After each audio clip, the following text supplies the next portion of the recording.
So in our last lesson, we learned that not all atoms are the same, but all atoms are made out of three subatomic particles.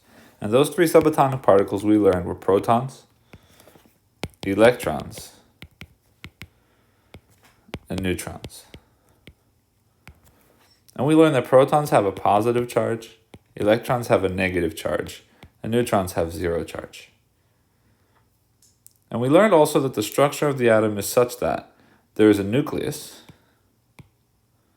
that contains both protons and neutrons, which means the nucleus itself is positive charged because positive and zero should be positively charged.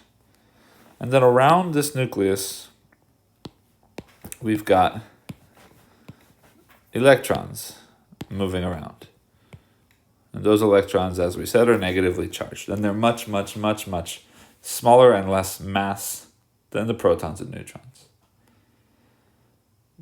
So now we know that every atom contains these protons, electrons, and neutrons, but we need to talk about what makes atoms different. What is the difference between hydrogen and helium? What is the difference between carbon and oxygen? And we're going to learn that the only difference is the number of these different particles. Okay, the number of protons, the number of electrons, the number of neutrons are going to be different. And I want to focus for a second on what these three things tell me. So again, we have protons, we have electrons, and we have neutrons. So I'm going to tell you that protons are incredibly important because protons give me the identity of an element. And by that, I mean this.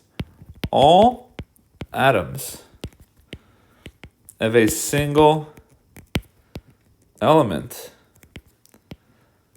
have the same number of protons.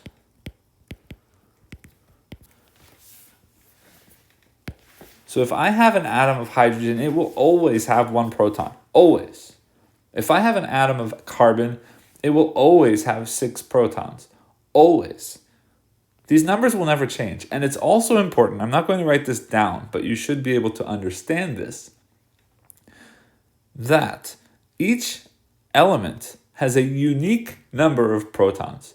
So if I know the number of protons in an atom, I immediately know which element it is. So again, protons are going to give me the identity of an element. What about electrons?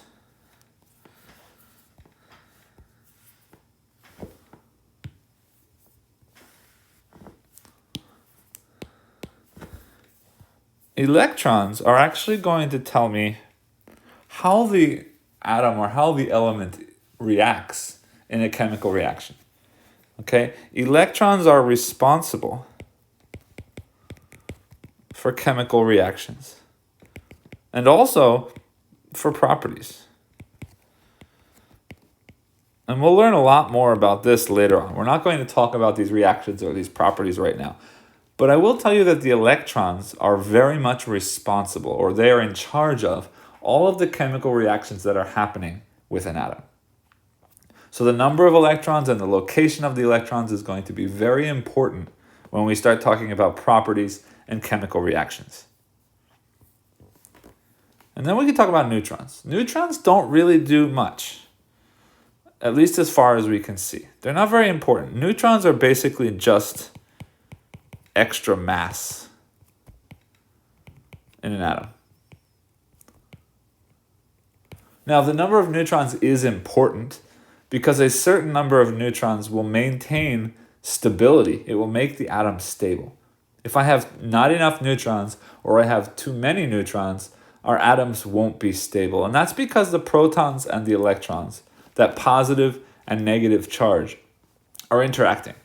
And we know that plus and minus pull together. So if they're too close together, that's a problem. But if they're too far away, it's also could be a problem. So the number of neutrons is just extra mass, but it does matter for the stability of the atom. All right, so we're going to focus on the number of these things moving forward for the rest of this lesson today. And I want to look at how we can identify an atom or an element's identity based on these different things. And vice versa, if I know that a specific element, if I can identify how many protons, how many electrons, and how many neutrons are in that element. So let's talk about this. There's going to be a couple different ways we can do this. And I hope that you can see, looking at these numbers, or looking at these, descriptions, that for the identity, as we've already discussed a little bit, the most important one right now are protons. So we're going to focus on the protons, and we're going to learn a new vocabulary word. And that word is atomic number. Atomic number is the number that identifies an element. And it's very simple. We already know this number. We're just giving it a new name. Because the atomic number is equal to the number of protons. So whatever the number of protons is, that's my atomic number. And if I know the atomic number of an element, then I immediately know how many protons are in that element. Now, we're going to look at a periodic table in a minute. But I want you to think this. When we look at the periodic table, we're going to see boxes that look something like this. And you're going to see a letter, say for example, H. And above the letter, you're going to see a number. Say for example, here you'll see a 1. And below the letter, you'll see another number. I think for hydrogen it's something like 1.0079, depending on what periodic table you're looking at. These numbers are important, and we're going to learn about one of them right now, and that's this one right here. This number at the top of every block in the periodic table is the atomic number. So let's take a look at a periodic table very quickly. All right, so here's my periodic table. I'm going to look at carbon. We're going to find the C, and I hope you can find the C. It's on the right side of the periodic table at the top in the blue sort of area. And once you find the C, I want you to look at the number above the letter C. And I hope that you can see that the number above that C is a 6. So what that means is carbon has an atomic number equal to 6. And what that means is every atom of carbon has 6 protons. And it will always have 6 protons. If it doesn't have 6 protons, it is not carbon. And if it does have 6 protons, it is always carbon. So there's one more thing we want to talk about while we're talking about the atomic number. And I'm going to tell you that every atom is neutral. And neutral means no charge. So this means every atom has 0 total charge. And we know that protons are positive and we know that electrons are negative. So what does this mean? This must mean that the number of protons is equal to the number of electrons in an atom. Now, this is not always true. Sometimes the number of electrons will change, but if the number of electrons changes, it is no longer an atom.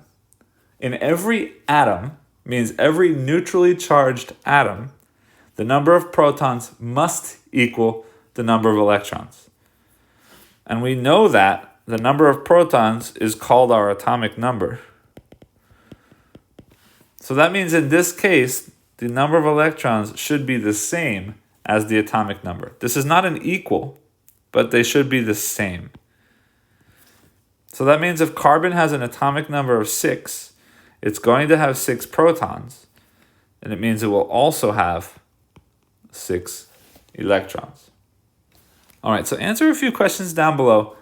And when you come back, there's one more number we're going to be discussing, and we're going to talk about how it affects each atom and each element. So go ahead and answer those questions, and I'll see you back in a minute.